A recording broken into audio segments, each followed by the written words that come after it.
So hello everybody, it's been a little while since I've talked to all of you. In today's video I figured, hey, why not cover how to install all the compilers that I used for pretty much most of my back catalog of videos actually. Let me just bring this up.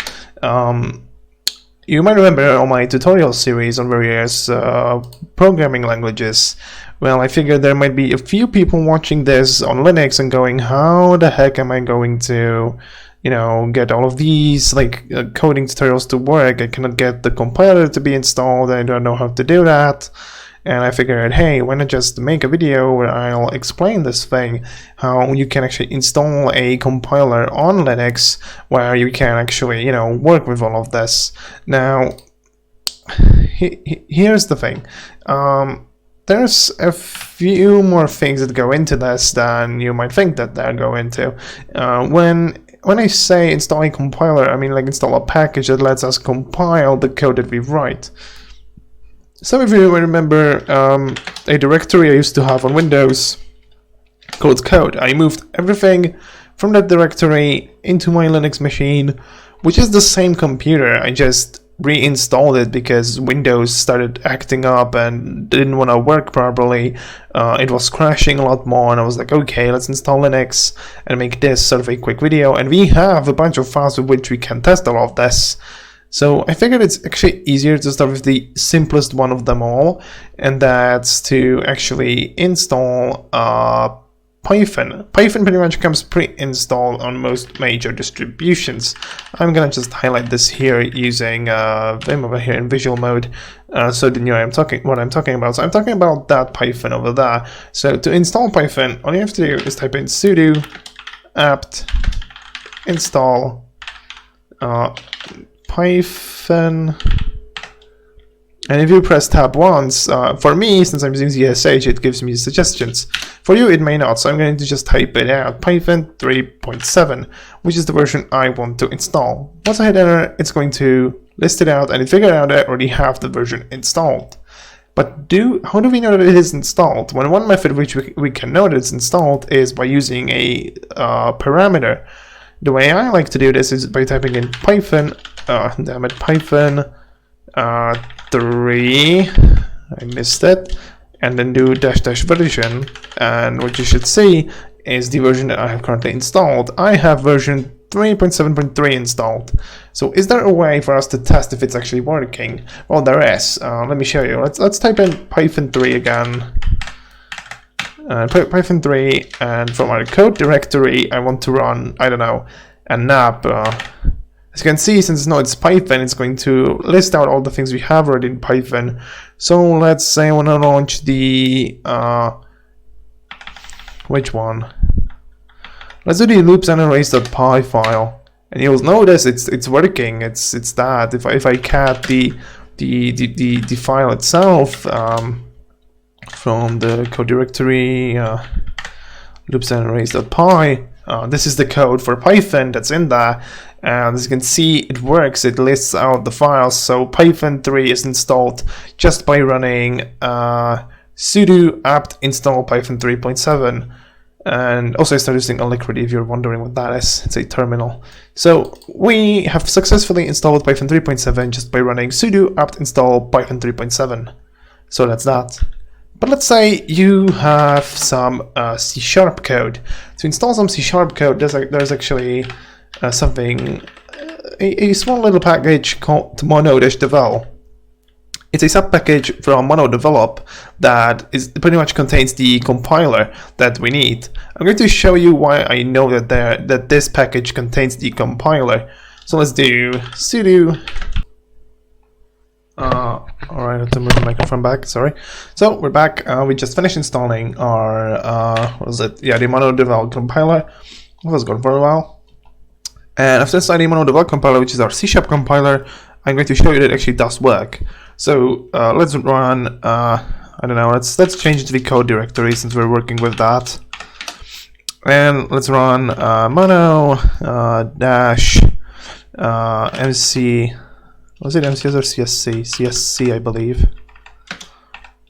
And we need to pick a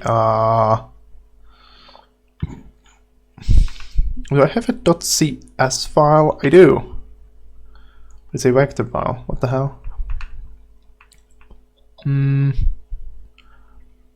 Let's cpp Python. Let's do the calculator.cs. Why not?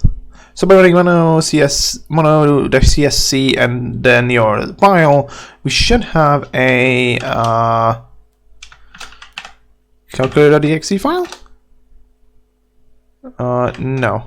Okay, and that's it. So first value 5, second value 2, addition 0, and 5 plus 2 equals 7. Would you like to a new number? So 0 for no.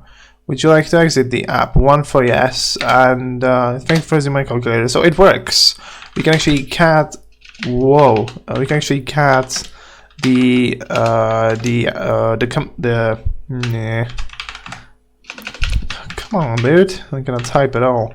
The contents of it, as you can see, this is just pure C# code here, and it compiled successfully using mono-csc, and then run mono, and then the name of the app that it generated for you, which is the .exe file. Great, so we've got that installed. So the next thing we have to do is install our C++ compiler.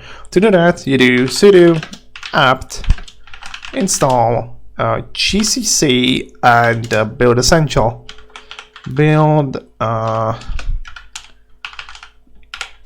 so pretty much for those wondering what I'm talking about, it's pretty much these things right here that I highlighted for you guys. And we're going to install these. Type in our super secret, super legit password that I mistyped apparently.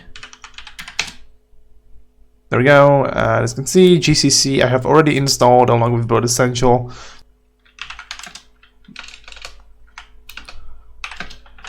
Oh, come on, dude. Install fine. You're not gonna make me install all of that, do you? Okay. Let's figure this out. How can we run C++ code? So run C++ code. Wait, in Linux, actually, I've been searching this up before we started, and yeah, it has that. That's a test program he has, and then he says the file name, and then what? How do you run it? Oh, just like that. So change of plans, you're not gonna put the exe extension in it like I did, a total doofus. Just do it without it, and then just run // and then hello world. It's gonna work, or we could try even the .exe rendition. As you can see, it still works. So again, to compile it, just run where is it? Just run this command, g++ hello world.cpp -o. So the name of your source code, then -o, then the output of the file. You can either use exe or just the regular hello world. And to run it, just do // and then the name of the app, and just run it, and it will write out what it wanted to write out. And if I show you the insides of the folder of the code itself, hello.cpp, you'll notice it just prints out hello world, which is what we wanted to do all this time. So that's G++ installed in a nutshell, which means we can get rid of it. And now comes the biggest part and the most problematic one of them all. So let me just... Alright, so we're back, and I've done a bit of experimenting, and it turns out that by installing just those two packages, we don't even actually need to use this step I wanted originally. So this one can go away. Just install these two packages that I have right here. I'm going to highlight them for you guys. Just install these two packages and you're pretty much ready to go. And when it comes to compiling this, just bear in mind that you need to know which class you're using inside of your Java source code. So for example, I have my hello world, the Java file here, and I'm using the class called my class. So pretty much all you have to do is just compile it using Java C. So just like you would do normally, Java C hello world.java. Run that. It's gonna compile just fine. And in order to run it, you actually have to run Java my class. So basically the class you have set here. So if you want to compile this, you need to know which class you have. And since you are most likely working with just one file, it's actually really easy to remember. But if I can give you a suggestion, just change the class to the file name, like hello world, for example, so you can distinguish them. I'm not gonna do that. I'm gonna keep the code like I have right here. I already finished my Java tutorials, so they're just coming out like, you know, 1 week at a time, so just be patient. So all I have to do is just run this, and we'll print out. As you can see, it checks out. It's the hello world code, it checks out. These are all the major compilers you had to install. This is all the compilers I'm going to use in order to write all my code, to do all the stuff that I do.